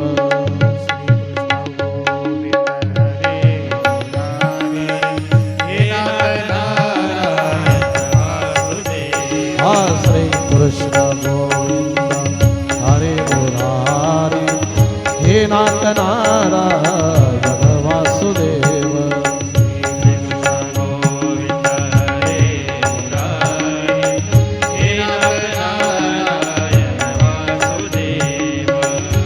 नाथ नारायण वासुदेव हे नाथ नारायण वासुदेव.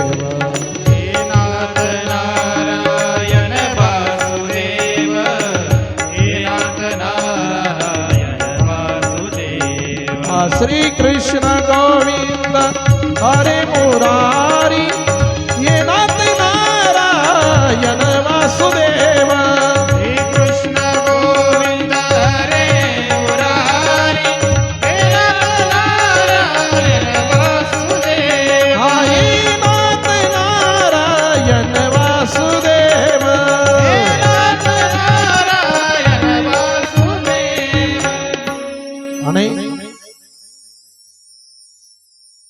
पुढील कथा सांगायला सुरुवात केली की राजा आणि चंद्रवंशाचं वर्णन आता तुला सांगतो. नारायणाचा पुत्र ब्रह्म आणि ब्रह्माचा अत्री आणि अत्रीचा चंद्र त्याचा बुध त्याचा पुरुरवा आणि त्यांचा विवाह उर्वशी नावाच्या अप्सरेशी झाल्यानंतर आयु श्रुतायु सत्यायु रय जय विजय असे पुत्र झाले. आणि आईचा पुत्र नहुत झाला, त्यालाही 6 पुत्र झाले. येती ययाती सयाती आयती वियती कृती. आणि ययातीला 2 पत्नी असतात, देवयानी आणि शर्मिष्ठा. शर्मिष्ठा ही ऋषिपर्वा नावाच्या दैत्याची कन्या आहे आणि देवयानी ही शुक्राचार्यांची कन्या आहे. शर्मिष्ठा आणि देवयानी एक दिवस काही मैत्रिणी आणि फिरायला गेले आणि स्नान केलं तेव्हा चुकून या देवयानीने शर्मिष्ठाचे वस्त्र परिधान केले. त्या शर्मिष्ठाला क्रोध येतो की तू दासी आहे. वस्त्र फेडून घेतले तिचे.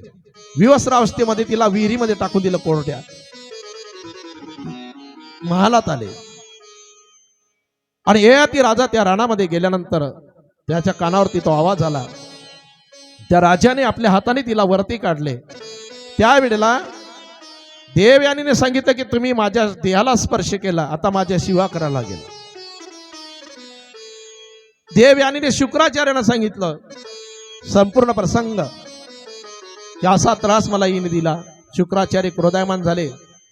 ऋषिपर्वा सुद्धा थरथर कापायला लागला. ऋषिपर्वाने सांगितलं महाराज आम्हाला माफ करा, माझ्या कन्येला माफ करा. त्यावेळेला शुक्राचार्य म्हणाले माझी कन्या हे म्हणेल ते करावं लागेल. देवयानीने सांगितलं की या शर्मिष्ठाला माझी दासी म्हणून पाठवा. हिला जास्त अभिमान आहे ना. आणि शर्मिष्ठाला दासी म्हणून पाठवण्यात आलं आणि जास्त पिंजून नाही सांगणार. एक दिवस ही शर्मिष्ठा आणि ययाती राजा यांचे संबंध तिच्या नजरेस पडले आणि त्यावेळेला त्या देवयानीने आपल्या पित्याला सांगितलं आणि देवयानीने पित्याला सांगितल्यानंतर त्या शुक्राचार्याने शाप दिला या ययाती राजाला की तुला म्हातारपण येईल. आणि म्हातारपण येईल म्हटल्यानंतर त्याची जी वासना होती ती पूर्ण झाली नाही. अग्नीमध्ये किती लाकडं टाकले तर अग्नी विझत नाही. संत वर्णन करतात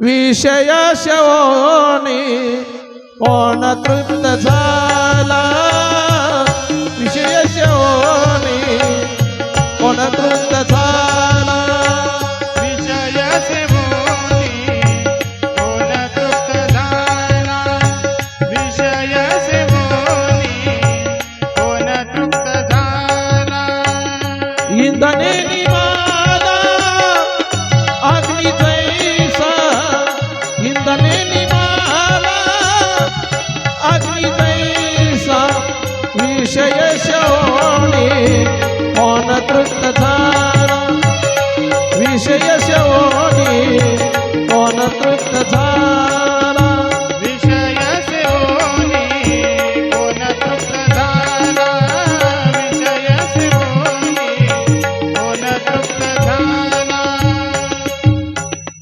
आणि अग्नीमध्ये लाकडं टाकल्यानंतर जसं अग्नी विझत नाही बर का आणि या ठिकाणी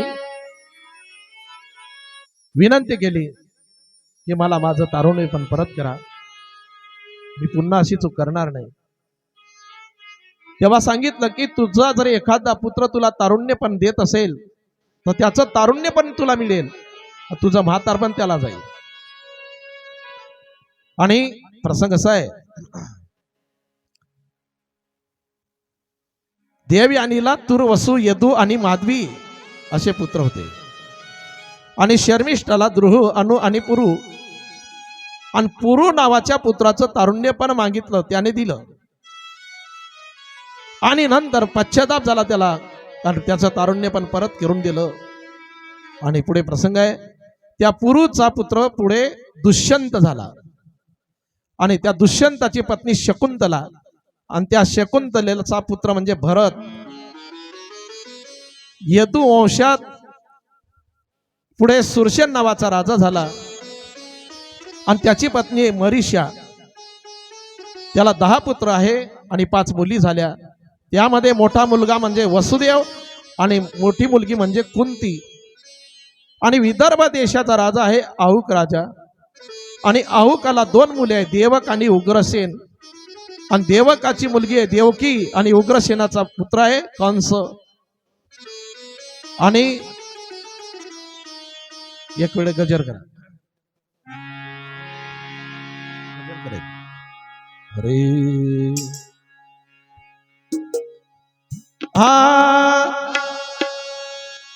अब तक तनी बाही है आगे भी न देना अब तक तो निभाई है आगे भी निभा देना जब तो निभाई है आगे भी निभा देना भगवान मेरी नैया भगवान मेरी नैया भगवान मेरी नैया भगवान मेरी नैया उस पार लगा देना अब तक तो निभाई है आगे भी निभा देना अब तक तो निभाई है आगे भी निभा देना तक तो निभाई है आगे भी निभा देना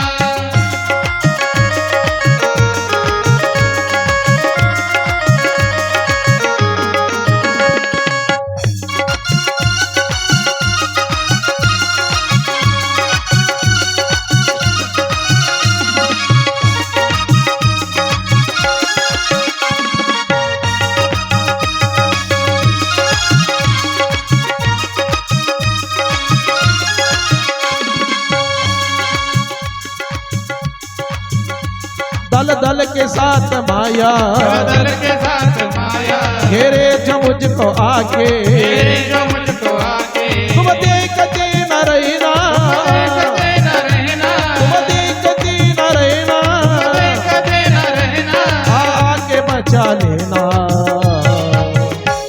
अब तक तो निभाई है आगे भी निभा देना तक तो निभाई है आगे भी निभा देना अब तक तो निभाई है आगे भी निभा देना भगवान मेरी नैया भगवान मेरी नैया भगवान मेरी नैया भगवान मेरी नैया उस पार लगा देना अब तक तो निभाई है आगे भी निभा देना अब तक तो निभाई है आगे भी निभा देना अब तक तो निभाई है आगे भी तो निभाइए, आगे भी निभा देगा, अब तक तो निभाइए, आगे भी निभा देगा, अब तक तो निभाइए। आगे भी निभा देगा।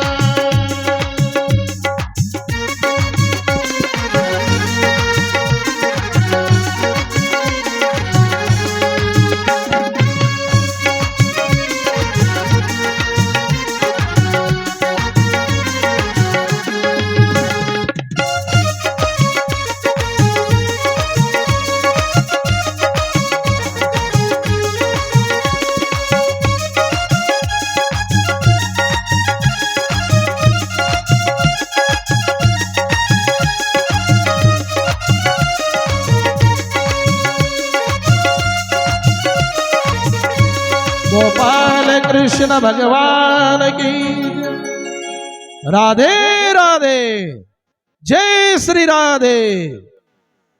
आणि कंसाच्या पत्नीचं नाव आहे पवनरेखा।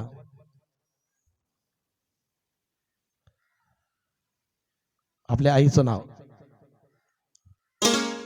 कंसाच्या आईचं नाव काय? पवनरेखा। मध्ये गजर करावं लागलं ना आपल्याला। आता या ठिकाणी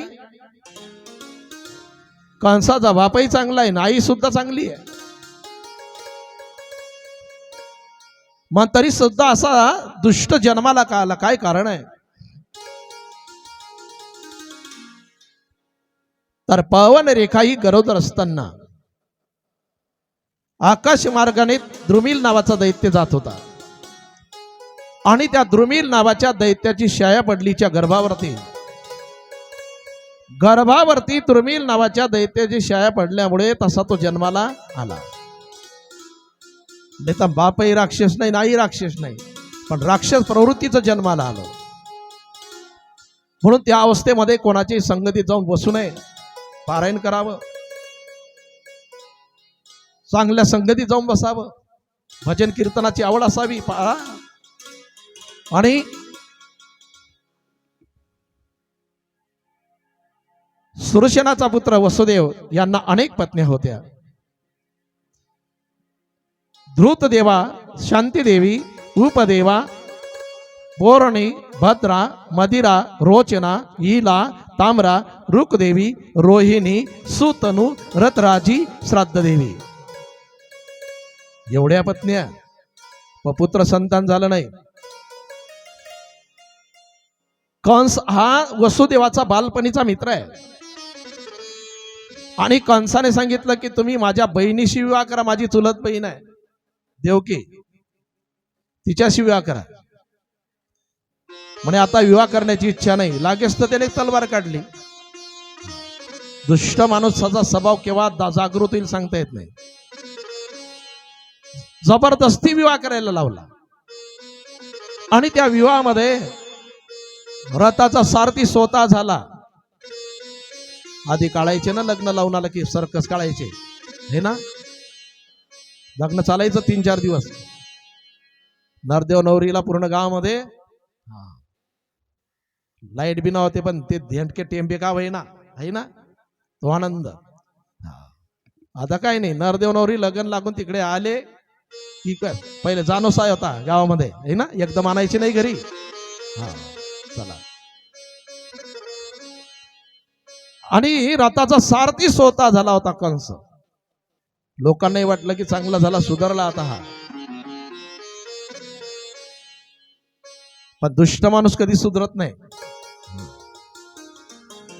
तेवढ्यामध्ये आणि आकाशवाणी झाली आणि आकाशवाणीने सांगितलं, कंसा, अरे हिचा 8वा पुत्र तुझा वध करेल, 8वा पुत्र वध करेल। आणि तेव्हा केस धरले त्याने आणि शिर उडवणार, तेवढ्यामध्ये वसुदेवाने त्याचा हात पकडला की तुला भीती आहे, पण कोणापासून? हिच्या 8व्या पुत्रापासून, हिच्यापासून नाही। लाईट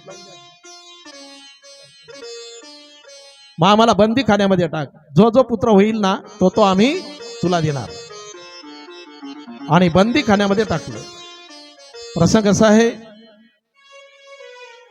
या धरती मातेला पापी लोकांचं वध सण नाही झालं. पापी जेव्हा भक्त दैत्य ते मातले धरणीशी झाले वजे त्यांचे. दिदला क्षेत्रास ऋषी मुनी सर्वा वगैरे आणि वत्सरूपी मूर्ती ब्रह्मापाशी जाय नेत्री वाय तो हे सांगत असे. मग सर्व त्या ठिकाणी ब्रह्मदेव शिवजी वगैरे सर्व देवाकडे जातात, विनंती करतात आणि देवाने सांगितलं मी अवतार घेणार आहे, चिंता करू नका, धरतीचं वज तो भार मी उतरवणार आहे. आणि देवांनाही त्या ठिकाणी समाधान वाटलं सर्वांना. आणि शेषाला म्हणाले भगवान परमात्मा, लक्ष्मीला म्हणाले, लक्ष्मीला सांगितलं की तुला अवतार घ्यायचा आहे विदर्भामध्ये कोल्टेपनेपूरला. शेषाकडे पाहिलं, शेषाने सांगितलं देवा मी आता येणार नाही तुमच्या सोबत, राम अवतारामध्ये आलो असं वाटायचं, लय आनंद राहील, पण 14 वर्षे मला पाणी सुद्धा मिळालं नाही, आता येणार नाही. अरे म्हणे त्या वेळेला तू लहान होतास, आता तू मोठा हो, मी लहान होतो, मी तुझं ऐकेल.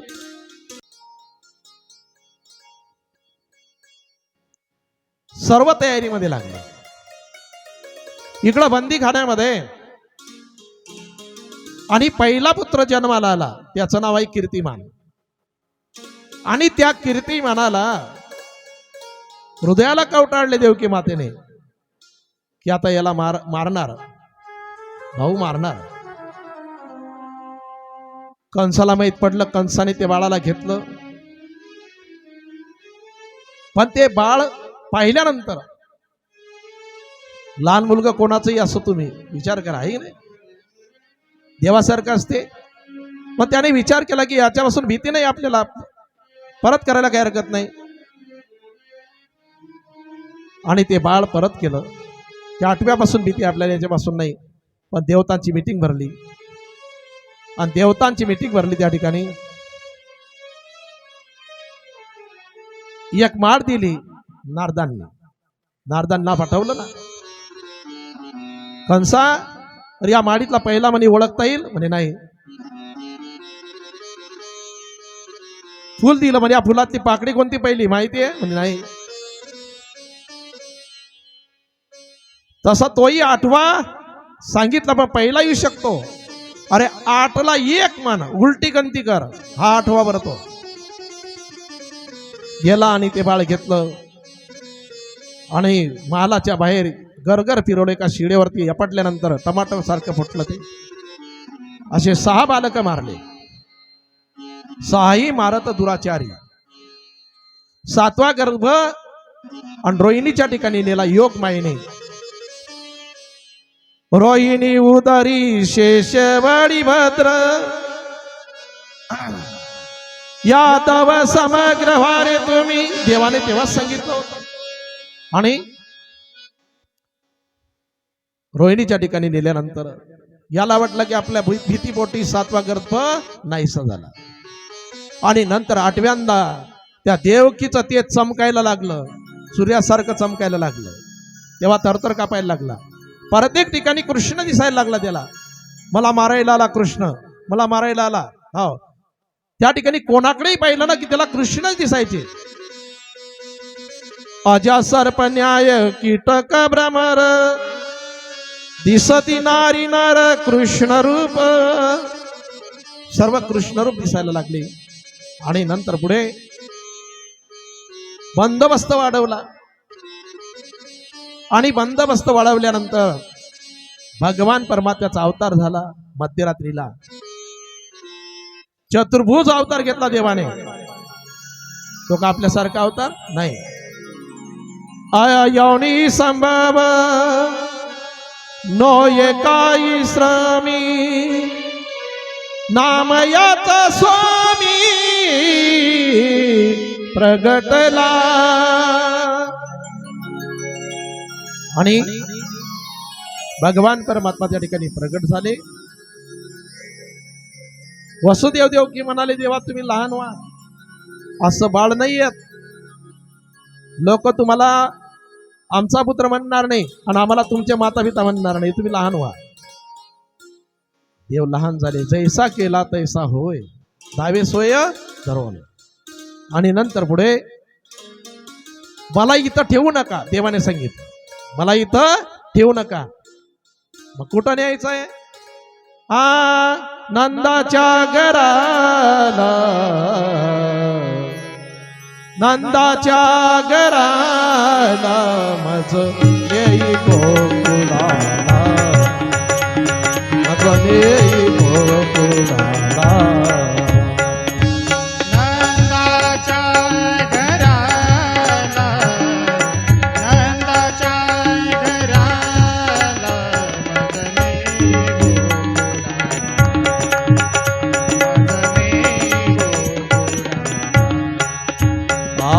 माया उपजली तेथे माया उपजली देवी माझा येथे देवी माझा आणि येते नंदाच्या घराला नंदाच्या घराला मज देई गोकुळाला मज नेई गोकुळाला मज नेई गोकुळाला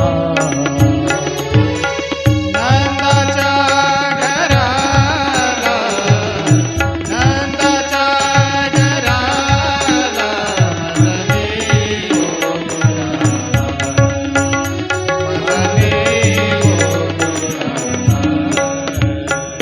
आणि कसं नेणार देवा तुम्हाला कसं नेणार आम्ही बंधन आहेत म्हणे मला जवळ तर घ्या जवळ घेतलं बंधन सुटले डोक्यावर घेतलं दरवाजे उघडले मोक्षाचे दरवाजे उघडे होतात देवाला जवळ घेतलं की आणि नंतर पुढे निघाले मुसळधार पाऊस चौलू आहे चक्रीवादळ आहे इजांचा कडकडाट आहे आणि अशा अवस्थेमध्ये भगवान परमात्म्याला वसुदेव घेऊन निघाले यमुनीला भरती आली होती आता गोकुळामध्ये तो भगवान परमात्मा वसुदेव कसा नेतात ते पाहायचं आहे आपल्याला बरं का? येऊ द्या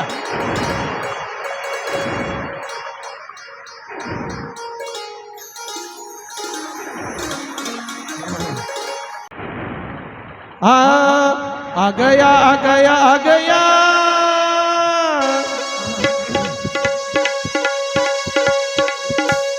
आ गया आ गया आ गया मेरा नंदलाला आ गया गया गया मेरा नंदलाला गया आ गया आ गया आ गया मेरा नंदलाला आ गया गया गया गया मेरा नंदलाला गया मेरा नंदलाला आ गया मेरा नंदलाला गया मेरा नंदलाला आ गया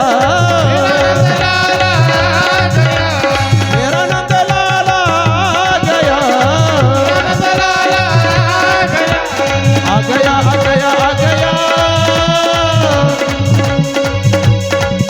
आ गया आ गया मेरा नंदलाला आ गया गया गया गया मेरा नंदलाला गया गया गया गया मेरा नंदलाला गया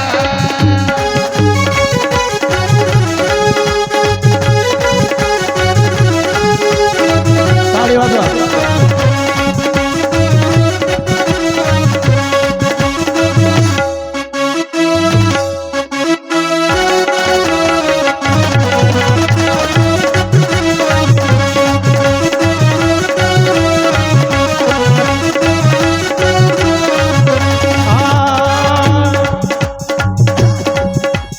तेरे नंदलाला के मोटे मोटे नैना मेरे नंदलाला के मोटे मोटे नैना मोटे मोटे नैना जी मोटे मोटे नैना मोटे मोटे नैना जी मोटे मोटे नैना मिल गया हो मिल गया मेरे नैनों से नैना मिल गया गया गया गया मेरा नंदलाला गया आ गया गया गया गया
आणि वसुदेवाने गोकुळामध्ये नंदाच्या महालामध्ये भगवान परमात्म्याला आणल्यानंतर खाली उतरवा. आणि तो आनंद सर्व गोकुळातील लोकांनी घेतला. कोणी वाद्य वाजवतो, कोणी गायन करतो, कोणी नाचताय. नंद करे छाई है बार रे जन्म लियो कानाने. नगर छाई है बहार रे जन्म लियो उभे राहा, पाऊल घ्या. नगर छाई है बहार रे जन्म लियो काना. उभे राहा सर्व. हा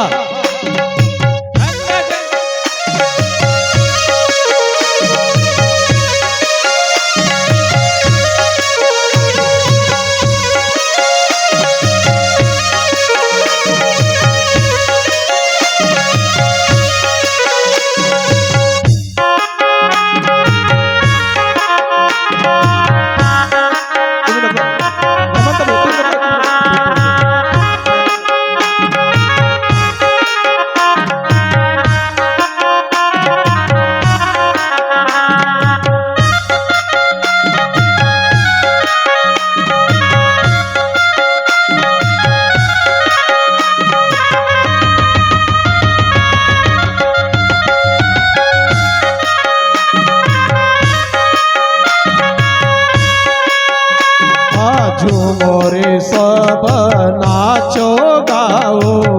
झूम रे सब नाचो गाओ. काना की जय जयकार लगाओ.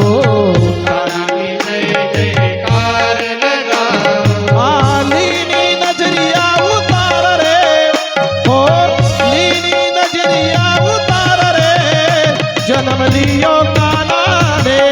नगर छाई है बहार रे जन्म लियो काना ने. आनंद कर छाई है बहार रे जन्म लियो काना ने. नगर छाई है बहार रे जन्म लियो काना ने.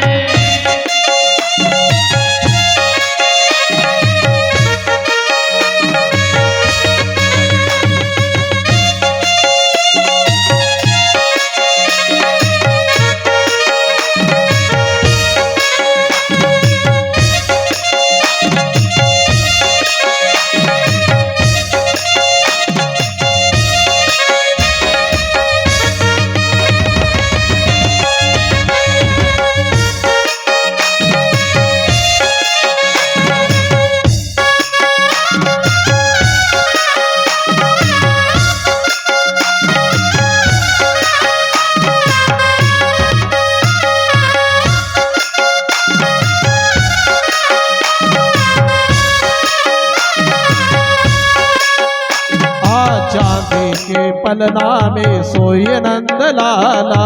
चांदी के पलना में सोए नंद लाला. मैया यशोदा दे प्रेम से जाला. मैया यशोदा दे प्रेम से जाला. लल्ला को दी की बारी बार रे, ओ लल्ला को दी की बारी बार रे जन्म लियो काना रे. नगर छाई है बहार रे जन्म लियो काना ने.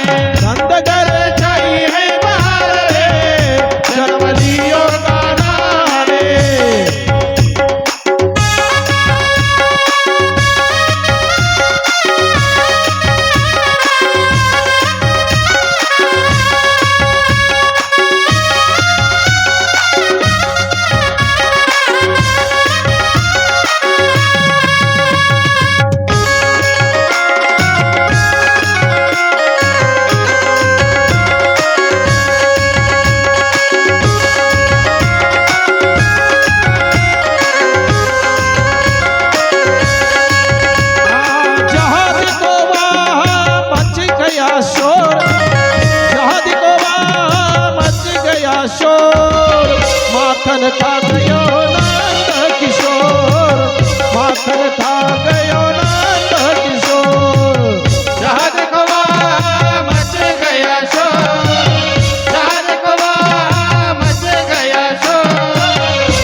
जरा इतना बता दिखाना तेरा रंग काला क्यों जरा इतना बता दे काना, जरा इतना बता दे काना, मेरा रंग काला क्यों? तू काला होकर भी सबसे निराला क्यों काला होकर भी जग से निराला क्यों?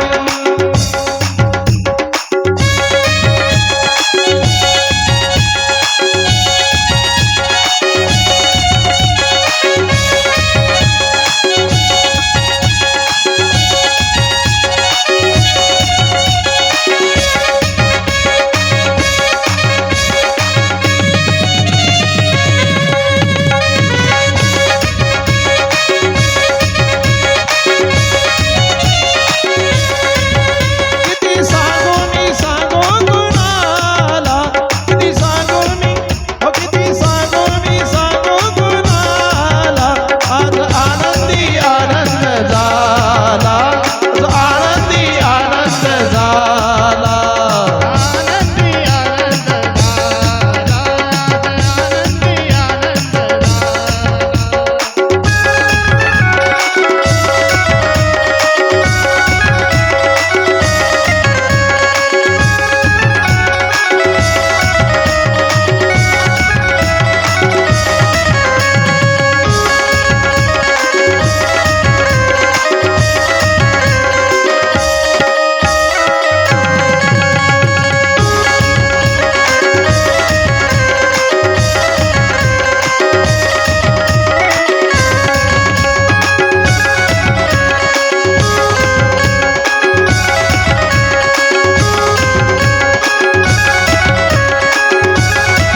वाह जी वाह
आणि भगवान परमात्म्याने काही काही लीला केल्या गोकुळामध्ये त्या उद्या पाहायला मिळतील.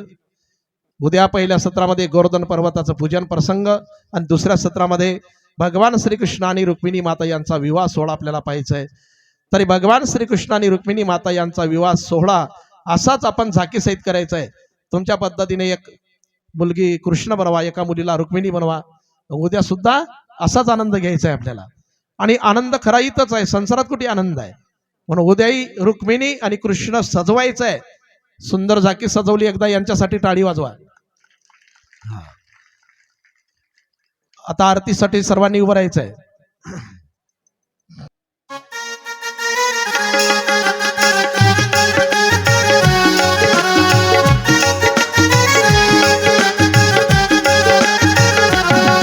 श्री भागवत भगवान की है आरती, भागवत भगवान की है आरती, पापियों को पाप से तारती. श्री भागवत भगवान की है आरती,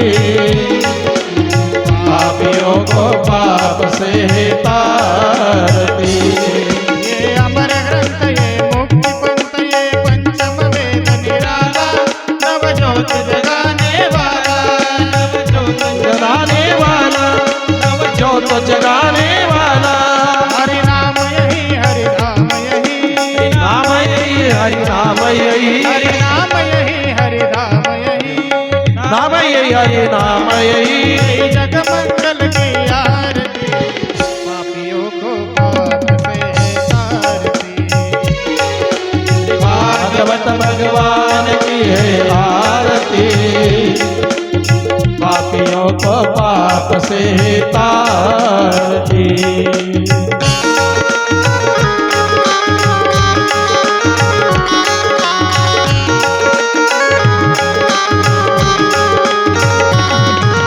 शांति गीत पावन पुनीत पापों को मिटाने वाला हरि दर्श कराने वाला हरि दर्श कराने वाला हरि दर्श कराने वाला हे सुख करनी यही दुख हरनी हे सुख करणी हे दुख हरणी हे सुख करनी यही दुख हरनी हे सुख करणी हे दुख हरणी मधुसूदन की आरती पापियों को पाप से तारती श्री भागवत भगवान की है आरती पापियों को पाप से तारती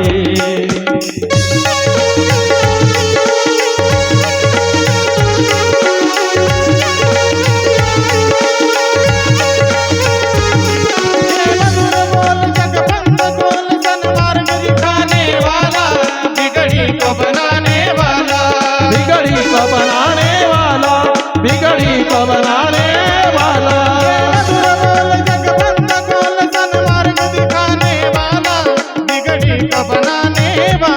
बिगड़ी को बनाने वाला बिगड़ी को बनाने वाला श्री राम यही घनश्याम यही हे राम यही घनश्याम यही श्री राम यही घनश्याम यही हे राम यही घनश्याम यही प्रभु की महिमा की आरती पापियों को पाप से तारती श्री भागवत भगवान की है आरती पापियों को पाप से तारती पापियों को पाप से तारती पापियों को पाप से तारती कर्पूर गौरम करुणावतारम संसारसारम सदा वसन्तं हृदयानन्दे भवं भवामि श्रीतं नमामि कालीकृपाकरवन्दीन चरणतोडातानि सर्वभद्रै प्रेमे आलिङ्गनहरन्त भोजनवायुवायुरमणि त्वमेव माता पिता त्वमेव त्वमेव बन्धो सखा त्वमेव त्वमेव विद्या त्वमेव कायेन वाचा मनसेन सर्वाभ्यां करोमि यं सकलं परस्मै नारायणाय अच्युतं केशवं नारायणं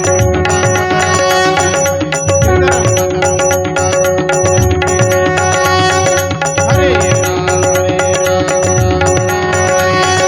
हरे राम हरे कृष्ण गोपाल कृष्ण भगवान की जय। नमः पार्वती पते हर हर महादेव